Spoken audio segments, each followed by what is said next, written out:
प्राप्त करने के बाद जब धन्वंतरी भगवान स्वयं अमृत लेकर के निकले हैं, उसके पश्चात असुर उस अमृत को लेकर के भागे। और जब देवताओं ने देखा कि अरे इतनी मेहनत की हम सब ने और ये असुर अमृत लेकर के भाग गए, देवता भगवान का आश्रय लेते हैं। ये देवताओं का भक्तों का एकमात्र अभ्यास रहता है। चाहे वो समस्या में हो, चाहे वो कठिनाई में हो, चाहे वो बहुत सम्मान में हो, वो भगवान का आश्रय लेना भूलते नहीं। तो देवता भगवान का आश्रय लेते हैं और भगवान देवताओं को आश्वासन देते हैं, तुम शांत रहो, मैं सब समाधान कर दूं। तो ये बोलते हुए देवता शांत हो जाते हैं। अभी अध्याय 9 में हम प्रवेश कर रहे हैं। इस तरह भगवान इस समस्या का समाधान करते हैं। चैप्टर समरी पढ़िए अमित प्रभु। हरे कृष्ण प्रभु जी, दंडवत प्रणाम। अध्याय 9 मोहिनी मूर्ति के रूप में श्री भगवान का अवतार।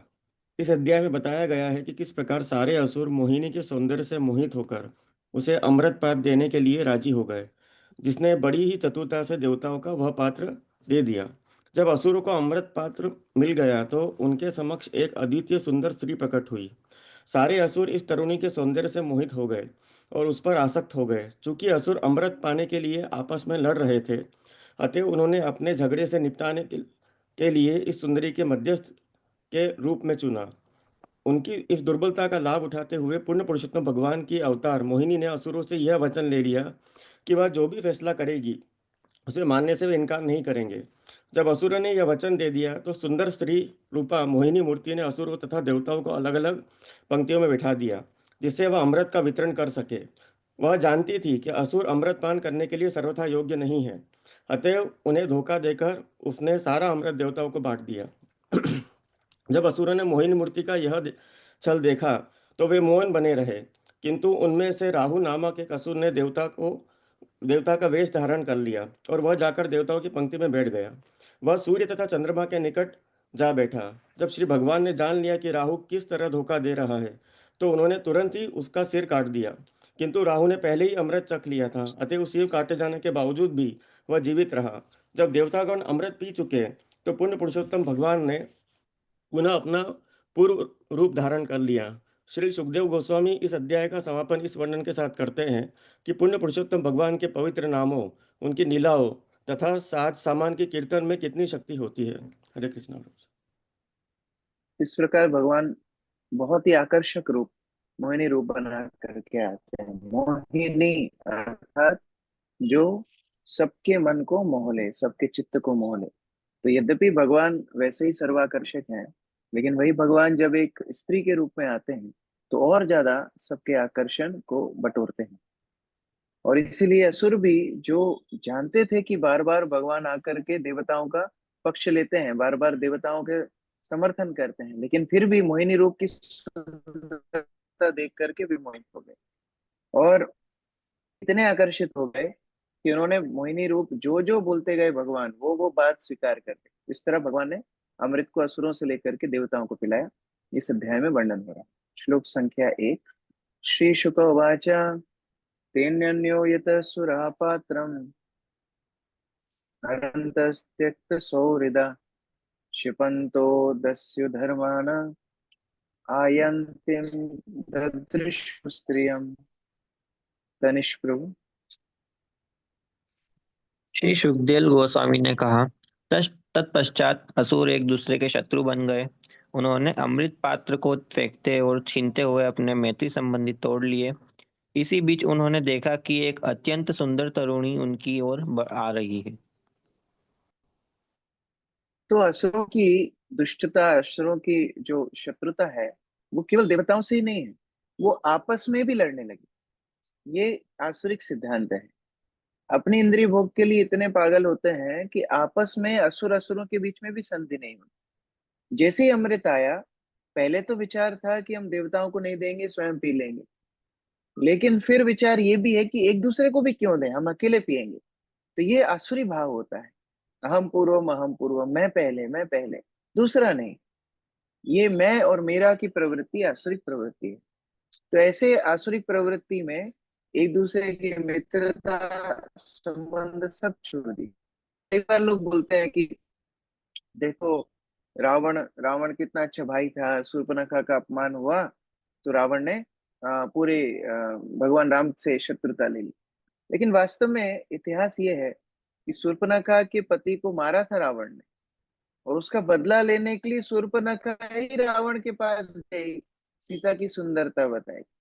तो जब नाक कान कटे हुए देखे शूर्पणखा के तो रावण को ज्यादा फर्क नहीं पड़ा था। लेकिन जब सीता का वर्णन रावण ने सुना तो अपने इंद्रिय भोग के लिए रावण ने सीता का हरण किया। तो ये जो संबंध होते हैं असुरों के बीच में, वो भी इंद्रिय भोग पर आश्रित रहते हैं। जैसे ही इंद्रिय भोग को चुनौती मिलती है, वो संबंध शत्रुता में बदल जाते हैं। मनोरथे नस्तु धावतो बहि। हम कंस का उदाहरण देखते हैं। कंस देवकी को बहुत प्रेम दिखा रहा है, लेकिन जैसी भविष्यवाणी होती है इनका 8वां पुत्र आपका काल बनेगा, वैसे ही देवकी का शत्रु बन जाता है। तो ये असुर अमृत का पात्र पाते ही एक दूसरे से छुड़ाने लगे, छीनने लगे, आपस में ही अब बैर रखने लगे, शत्रुता करने लगे। उसी समय पर उन्हें देखा कि बहुत आकर्षक एक तरुणी उनकी तरफ चलते आ रही। अभी असुर आपस में बातचीत कर रहे हैं। अहो रूपम अहो धाम अहो वस्य नवम वया इति ते ताम अभिद्रुत्य प्रप्रशुर्जातरिच्छया। तुषार प्रभु।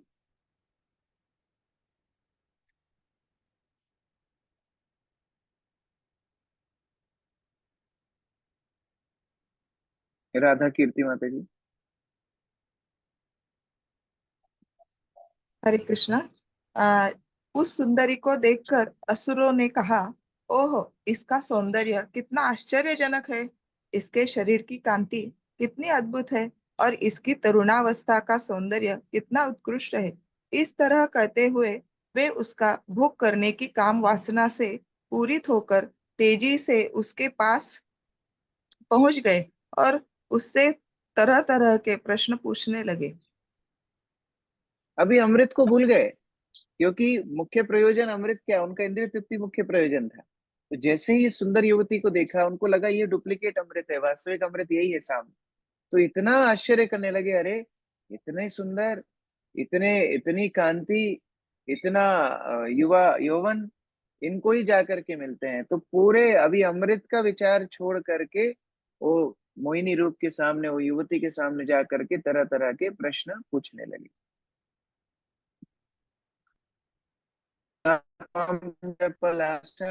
साक्षी कुतो वा किम चिरशशि कस्यासि वद वामोरो मथन्ति वा मनामश्यन मनांसिनः। स्वाति बैरागी माता जी।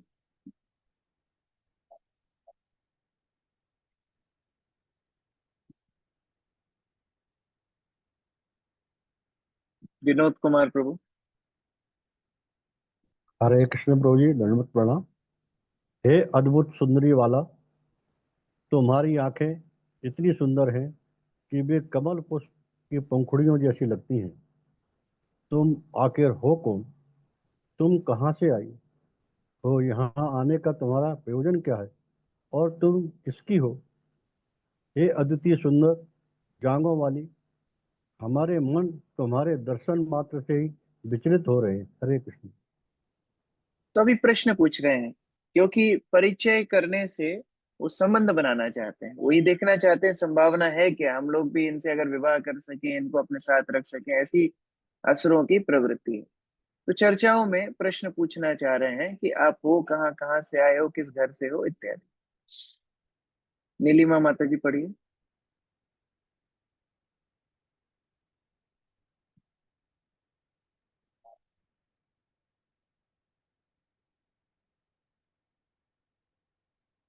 सुजाता माता जी। हरे कृष्ण प्रभु जी, आवाज नहीं आ रही।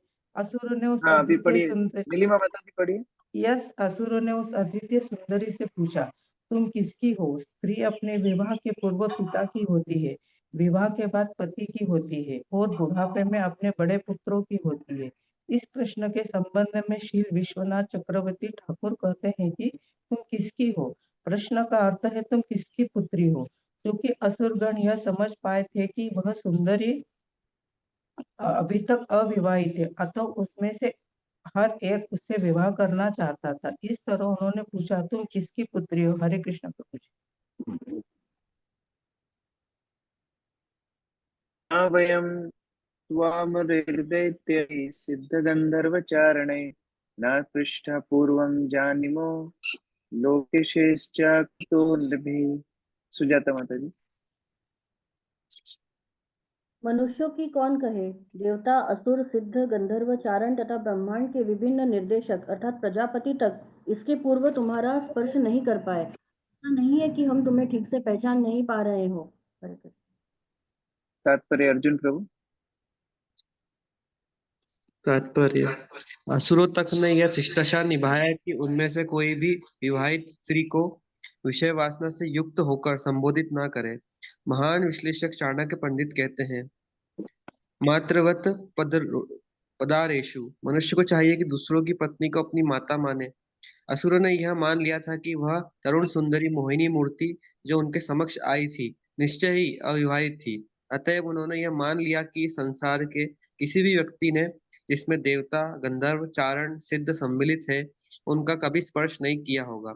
असुर जानते थे कि वह तरुणी अविवाहित थी, अतएव उन्होंने उसे संबोधित करने का साहस जुटाया। उन्होंने यह मान लिया कि वह तरुणी मोहिनी मूर्ति वहां पर उन सबके बीच असुर, देवता, गंधर्व इत्यादि अपने लिए पति की खोज करने आई है।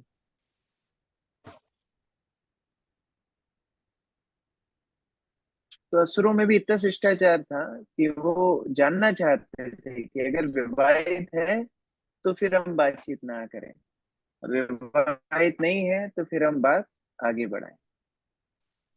नूनम त्वं विधिना शुभ्रो प्रेष्ठितासि शरीरेण सर्वेन्द्रिय मनः प्रीतिम विधातुम संग्रहणे किम।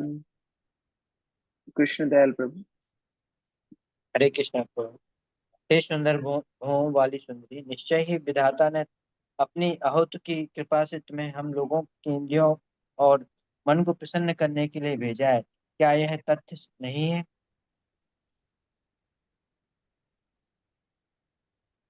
करने के लिए लालायित रहता है।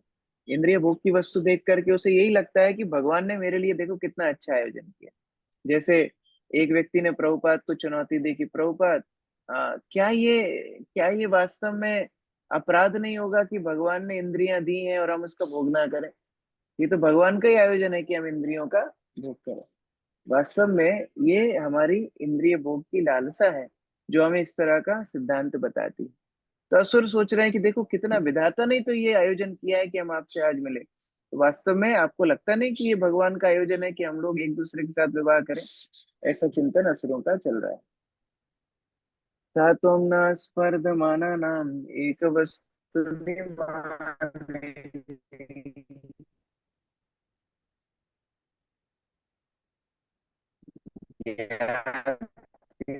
बद्ध वैराणाम सहातस्व समाध्यमे सुमध्यमे। अनीता साहू माता जी। इस समय हम लोग एक ही बात को, अमृत कलश को लेकर परस्पर शत्रुता में मग्न हैं। यद्यपि हम एक ही कुल में उत्पन्न हुए हैं, फिर भी ब्रजेश प्रभु। बढ़ती जा रही है। अतः हे शील कटी वाली सुप्रतिष्ठित सुंदरी, हमारी आपसे प्रार्थना है कि आप हमारे झगड़े को निपटाने की कृपा करें। हरे कृष्ण सुखदेव।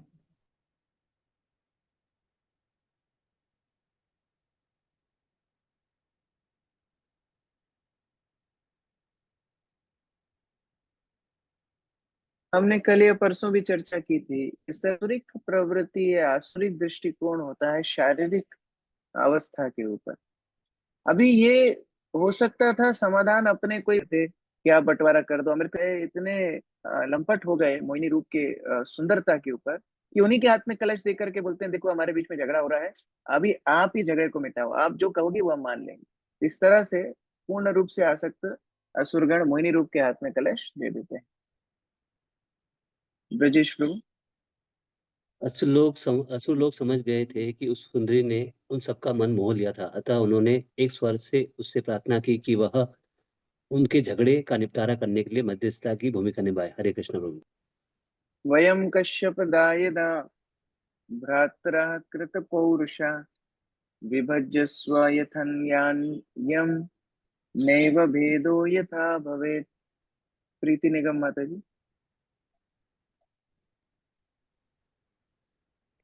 असुरों द्वारा इस प्रकार प्रार्थना किए इसके जाने ऊपर पर इसके ऊपर हम सभी इस देवता उन सभी देवता तथा असुरों दोनों ही एक ही पिता कश्यप की संतानें हैं और इस तरह से भाई भाई है, किंतु मतभेद के कारण हम अपना अपना पराक्रम दिखला रहे हैं। अतः आपसे हमारी विनती है कि हमारे झगड़े का निपटारा कर दे और इस अमृत को हम में बराबर बांट दे। हरे कृष्ण प्रभु। और इतना ही नहीं, एक असुर और चालाक, वो बोल रहा है अरे हमारे बीच में क्यों, देवता और असुर हम दोनों भी तो भाई भाई हैं, हमारे बीच की भी समस्या भी समाधान कर सकती है। तो असुरों के बीच की झगड़ा भी, देवता असुरों के बीच का झगड़ा, सारा झगड़ा आप समाधान कर सकती हो और बराबर अमृत को बांट दो। ये भगवान की माया है। तेजो वारी मृदा यथा विनिमय यत्र त्रिसर्गो मशा। भगवान की माया शक्ति से सभी लोग ढके होते हैं। यहाँ पर मोहिनी रूप में ऐसी माया भगवान ने बिखेरी है कि असुर गण भी उनके ऊपर विश्वास करके उनके हाथ में अमृत का कलश दे देते हैं। इत्युपमंत्रितो दैत्यैर्मायायुषिद् वपुर्हरि प्रहस्य रुचिरापांगैर् निरीक्षन् इदम अब्रवीत्। मुख्य गोपी माता जी। असुरों द्वारा इस प्रकार प्रार्थना किए जाने पर सुंदरी का रूप धारण किए हुए भगवान हंसने लगे। फिर स्त्री सुलभ मोहक हाव भाव से उनकी ओर देखते हुए उस सुंदरी ने इस प्रकार कहा। अभी भगवान मोहिनी रूप के लीला करते हुए हंसने लगे। इन इन सभी की आ, आसक्ति को जानते हुए भगवान मनमोहक रूप से अभी उनको उत्तर दे रहे हैं। यद्यपि मोहिनी रूप में है फिर भी भगवान है, हमेशा पूर्ण पुरुषोत्तम है। वराह रूप में आए, वो वामन रूप में आए, वो कृष्ण रूप में आए, रामचंद्र रूप में आए, चाहे मोहिनी रूप में आए, वो पूर्ण पुरुषोत्तम भगवान। श्री भगवान वाचा कथम कश्यप दायदा पुंसलल्या मयि संगता विश्वासं पंडितो जातो कामिनेषु न याति ही। राघव प्रभु पढ़िए।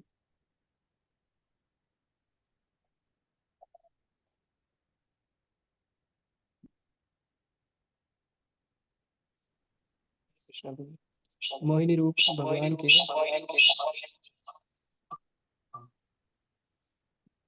मोहिनी रूप भगवान ने असुरों से कहा, हे कश्यप मुनि के पुत्रों, मैं तो एक वैश्या हूँ, तुम लोग किस तरह मुझ पर इतना विश्वास कर रहे हो? विद्वान पुरुष कभी स्त्री पर विश्वास नहीं करते। और देखिए भगवान स्वयं बोल रहे हैं, तुम मेरे ऊपर विश्वास मत करो, मैं इतने चरित्रवान स्त्री नहीं हूँ। विद्वान लोग कभी भी स्त्री के ऊपर विश्वास नहीं करते। आप लोग मेरे ऊपर विश्वास कैसे कर रहे हो? आप कैसे मेरे हाथ में कलश दे रहे हो? भगवान स्वयं बोल रहे हैं। फिर भी असुरगण इतने मोहित हो गए थे कि नहीं नहीं नहीं, आप ही बंटवारा तो आप ही करेंगे। तात्पर्य विशाल प्रभु।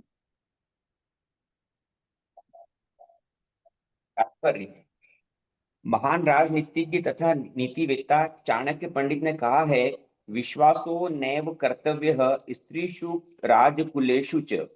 स्त्री या राजनीतिज्ञ पर कभी विश्वास नहीं करना चाहिए। इस प्रकार स्त्री का रूप धारण किए हुए पूर्ण पुरुषोत्तम भगवान ने असुरों को सचेत किया कि वे उन पर अधिक विश्वास न करें, क्योंकि वे उन्हें अंततः धोखा देने के लिए मोहिनी रूप में प्रकट हुए हैं।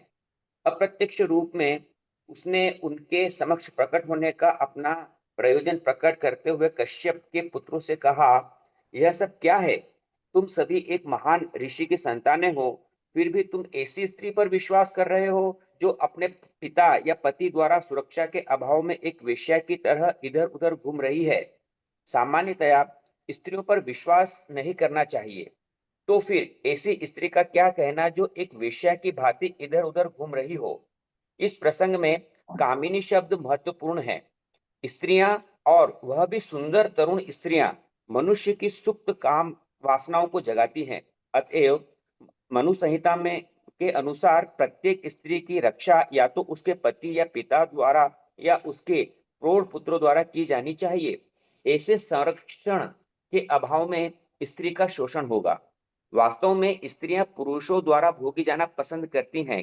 जो ही कोई स्त्री पुरुष द्वारा भोगी जाती है वह सामान्य वेश्या बन जाती है। इसी की व्याख्या मोहिनी मूर्ति रूप श्री भगवान द्वारा हुई है।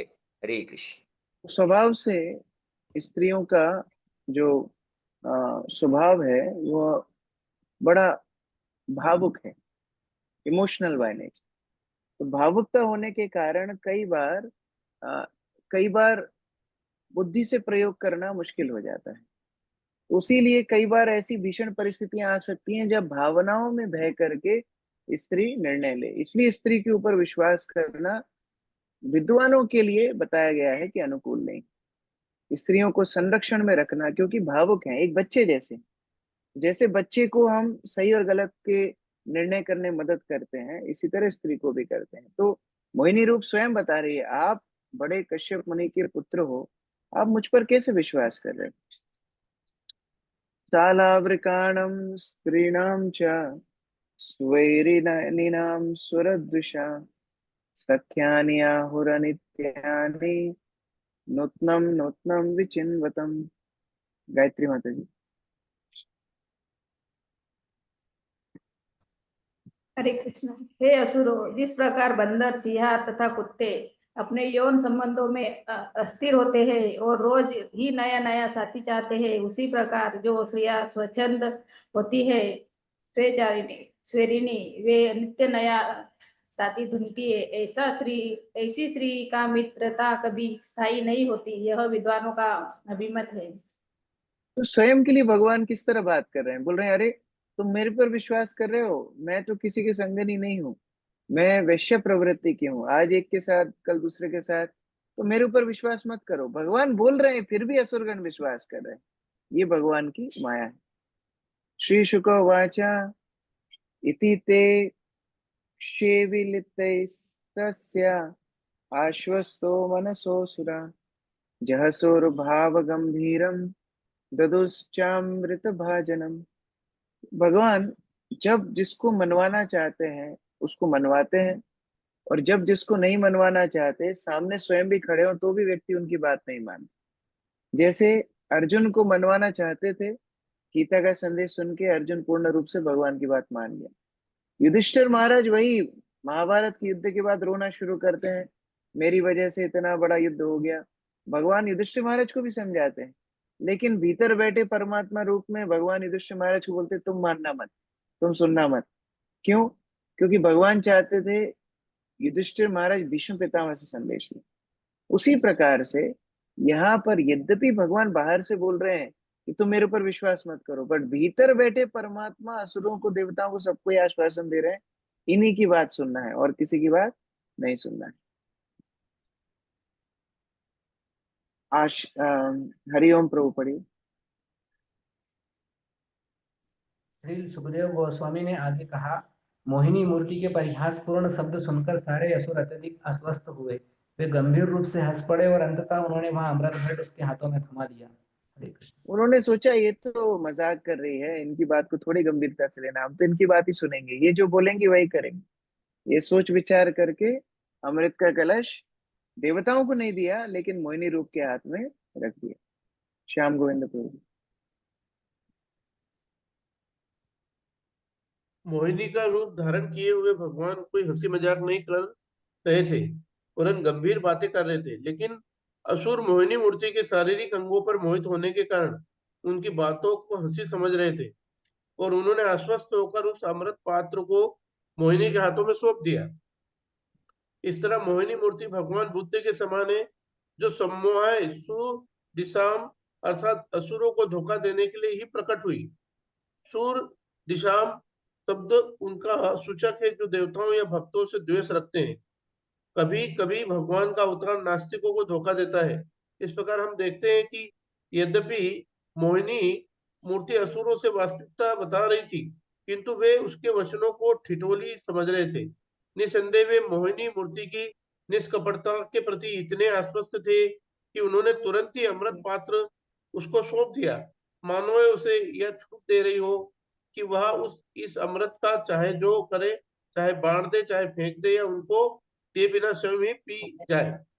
हरे कृष्ण। इतने सम्मोहित हो गए कि अब अमृत का कलश, जिसके लिए इतनी मेहनत की थी, जिसके लिए इतना लड़ाई झगड़ा हुआ, जिसके लिए एक दूसरे का जान भी लेने वाले थे, वो मोहिनी अवतार के हाथ में रख दिया। ये भगवान की माया शक्ति है। और इस अनुसार मानो सारी स्वतंत्रता भगवान के हाथों में दे दी कि आप चाहे आप स्वयं पी लीजिए, चाहे देवताओं को दीजिए, हमें दीजिए, फेंक दीजिए, जो करना है कर दीजिए, अभी आपका निर्णय हम स्वीकार करें। इसके बाद भगवान ने क्या किया, आगे कल पाठ करें। हरे कृष्ण। ग्रंथराज श्रीमद् भागवतम की जय, श्री प्रभुपाद की जय, समवेत भक्तवृंद की जय, गौर प्रेमानंदे।